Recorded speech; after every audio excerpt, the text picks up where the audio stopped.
No King's Day was the largest protest in the history of the United States of America. It was a resounding success. In more than 2,000 locations across this nation, people stood up against the tyranny of Donald Trump. Turnout across the board, urban, rural, in the South, East, West, everywhere, far exceeded expectations. The protests were overwhelmingly peaceful. There were a few incidents of MAGA who came and were seeking to commit violence against nonviolent protesters. I have yet to see even one credible report of a No Kings protester who was arrested.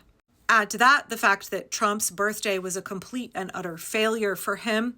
Tiny little crowds, some reports said 10,000. NBC and the New York Times reported that people were low energy, they weren't enjoying it, and they were all leaving early. So what a great day June 14th was for democracy. What a great day it was to highlight the fact that Trump is a weak ruler. He's very unpopular. He's a big fucking loser. And that the pro-democracy resistance is surging in this country. That we have the momentum, we have the good energy, we are the ones accumulating, aggregating power and influence, building our strength. Donald Trump is weak, he's waning, nobody could be bothered to show up. He doesn't have any adoring fans anymore. Nobody cares about him. His days are numbered. He is an old, incoherent man with narcissistic grandiosities, but no ability to rule and no ability to capture the public attention anymore. Even his most loyal supporters could not be bothered to show up for his birthday parade. So great day for the resistance, great day for the pro-democracy movement. What's next? What do we do now? Where do we go from here?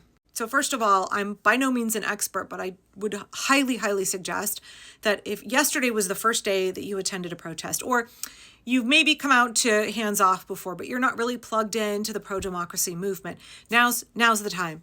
Now's the time. You are ready to level up and take that step of getting plugged in to whatever local grassroots group you feel you connect best with, be it Indivisible or 5051, Surge, Black Votes Matter, League of Conservation Voters, League of Women Voters. Heck, even your local Democratic Party. In fact, this might be a really good time for you to get involved with them. How can you push them to be more progressive? How can you push them to be stronger voices, more rigorous fighters for democracy? Democracy happens on a grassroots, hyper-local level. You have the strongest sphere of influence right outside your back door, right in your own neighborhood. You have the most power and the most ability to do good in your own community. So get involved. This is the time to get involved in the grassroots movement for democracy. What we are doing now is building the power and the momentum. We're building the muscle to stop the Trump regime. What does that look like when we're talking about nonviolence? We can't just have a series of protests in the street and think that Trump is going to magically step down, right? We do need to have more and more large-scale sustained protests in public because those are very good at swaying public opinion. They draw more and more people into the movement, but they also really shake up those pillars of support that are holding up Donald Trump. Those corporations, those institutions, those politicians, heck, even law enforcement, members of our military, the media, anyone who right now is complicit, bureaucrats in holding up Donald Trump. The more they see millions and millions of people vocally resisting, opposing the tyranny of his regime, the more likely they are to become non-compliant with his desires and his plans. And I know I keep saying it, but it cannot be said enough. Trump is a weak ruler. The reason he is in power is not because he's magical and great and all powerful. It's because there are all of these pillars underneath him currently propping his weak little ass up. And the quickest way for him to topple from power is to start to pull all of these away from him so that he collapses, right? And all of these folks under here, there are a few sycophants, there are a few ideologues who deeply believe in him and they're in the cult of MAGA. But most of these folks, they are propping him up because they think he's inevitable. They don't think the people care that much, or until recently they have thought that. They are more afraid of Donald Trump than they are of you or me. And or they think that they can profit more under Trump. They think that he's going to be around for a while. So if they kiss up to him, if they appease him, if they collaborate with him, that they will be more secure and profitable. Huge public demonstrations like we had yesterday send a message to all of these cowards under here. You better think about it. You better start being more afraid of us than you are of Trump. This decrepit old Cheeto is deeply unpopular and his days are numbered. And you might want to rethink your decision to throw in with him before it's too late for you, because a day of accountability is coming. And the sooner you withdraw your support from him, the less terrible it's going to be for you when you have to take accountability for what you have done. When we look at nonviolent resistance movements, the way they are effective is that they yank these pillars of support from under Trump. They chip away at them until they collapse, or they get them on their own to step back.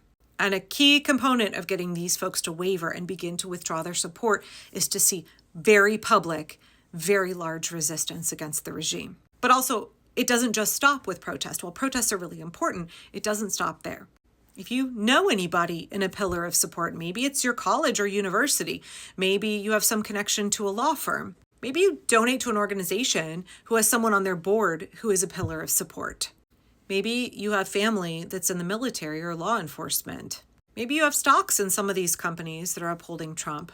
Maybe you have subscriptions through them like Audible or Kindle. You can cancel those now. How can you influence those pillars of support under Trump? Through your personal connections. And speaking of canceling subscriptions, what about your economic influence?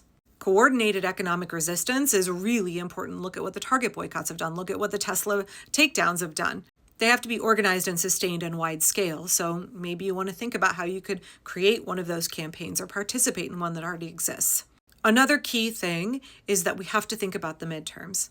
I know that a lot of people are convinced by the propaganda online, and I have done my best to debunk it as best I can, that there will be no midterms or that the midterms will be hopelessly rigged. That's simply not true. As long as folks keep misrepresenting what is happening in that lawsuit in New York, I'm going to keep countering it. That lawsuit is in the discovery phase, and if you read through the filings, nothing there is evidence that the 2024 presidential election was rigged or stolen. I know people get mad at me when I say that, but we can't pour our hopes into something that doesn't have evidence to back it up. We can't be Delulu right now, guys. Let's let that lawsuit play out. Cool, let's let it play out. But in the meantime, we have to organize and we have to get ready to vote. And if we have special elections, we have to be voting in them. We have to be super voters now. We vote in every single election where we are eligible.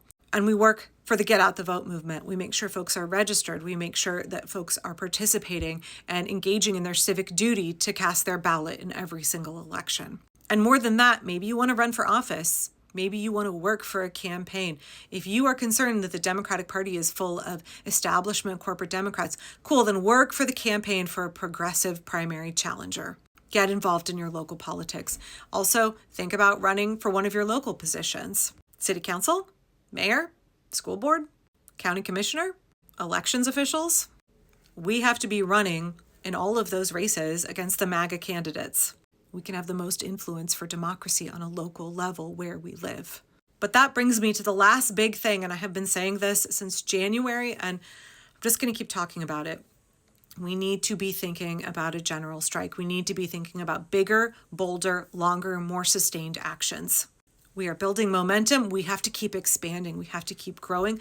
We have to keep doing more. All of these little tiny things that we do absolutely matter. Absolutely.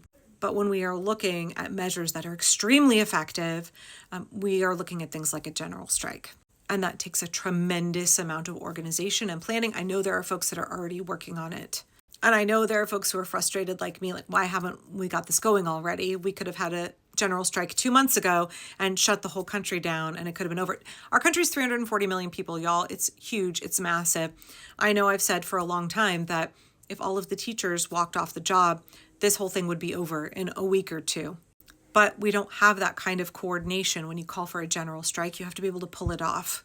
So you can't pull the trigger on it prematurely. You cannot try to call one before all of the foundation has been laid. So if you're really thinking, what's the next step? How do we keep going? How do we actually achieve success in restoring democracy? First of all, realize this is not going to be over quickly. This is a long haul. This is a marathon. Plug into your local pro-democracy groups. Get involved. Figure out where you can make a difference locally. But also be thinking about a general strike, what kind of sacrifice that's going to take.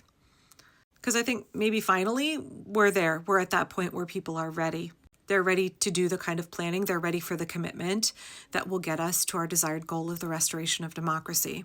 People are ready to have some radical acceptance and be aware of what we've got to do.